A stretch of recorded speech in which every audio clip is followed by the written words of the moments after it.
पतंजलि का योग दर्शन बहुत बड़ा महत्व रखता है। इनका योग अष्टांग योग कहलाता है। उसमें यम है, नियम है, आसन है, प्रत्याहार है, प्राणायाम है। ये 5 तो शारीरिक हैं और 3 मानसिक हैं, ध्यान, धारणा, समाधि। ये समाधि अंतिम है। तो ध्यान का अर्थ है भगवान का चिंतन, और धारणा का अर्थ है कि मन इतना चिंतन करने में लग्न हो जाए कि लीन हो जाए। और समाधि का मतलब आत्मविस्मृति, अपने स्वरूप में स्थित होना। भगवान ने योग शब्द का अर्थ भागवत में बहुत बढ़िया किया है। एतावान योग आदिष्टो मच्छिष्यैः सनकादिभिः। सनकादिक परमहंसों ने, जो योग के सतयुग के आचार्य थे, वे लोगों ने योग शब्द का अर्थ किया है सर्वतो मन आकृष्य मय्यध्यावेश्यते यथा।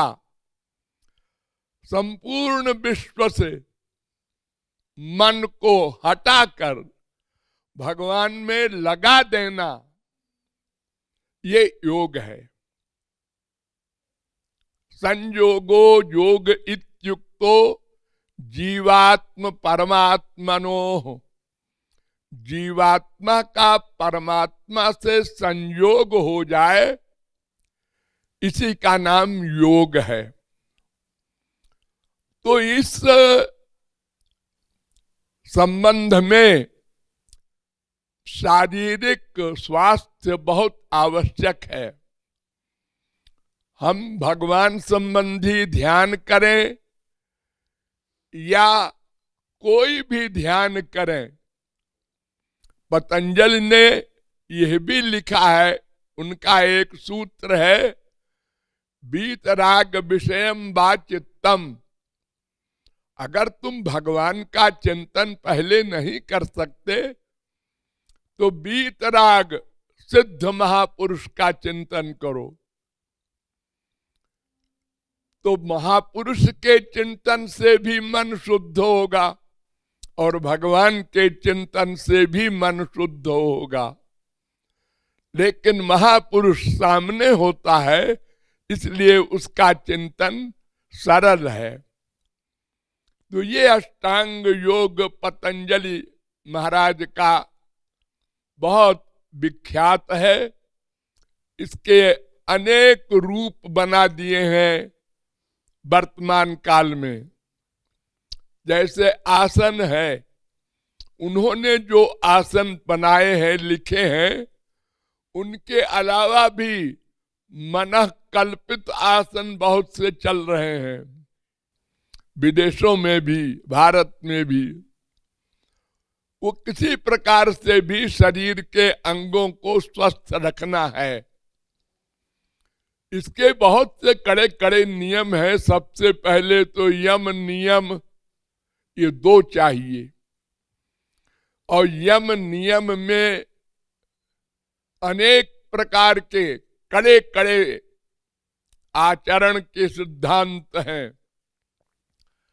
सत्य बोलना आदि, अहिंसा आदि। और नियम में है भगवान की भक्ति। और फिर उसके बाद आता है आसन।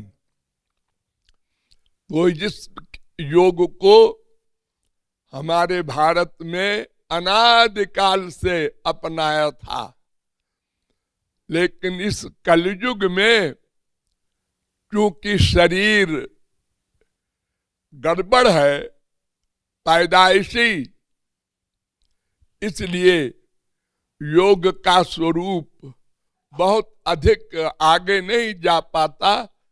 फिर भी शरीर को स्वस्थ रखने के लिए जो आसन आदि का विषय है उसका अवश्य पालन करना चाहिए। धन्यवाद।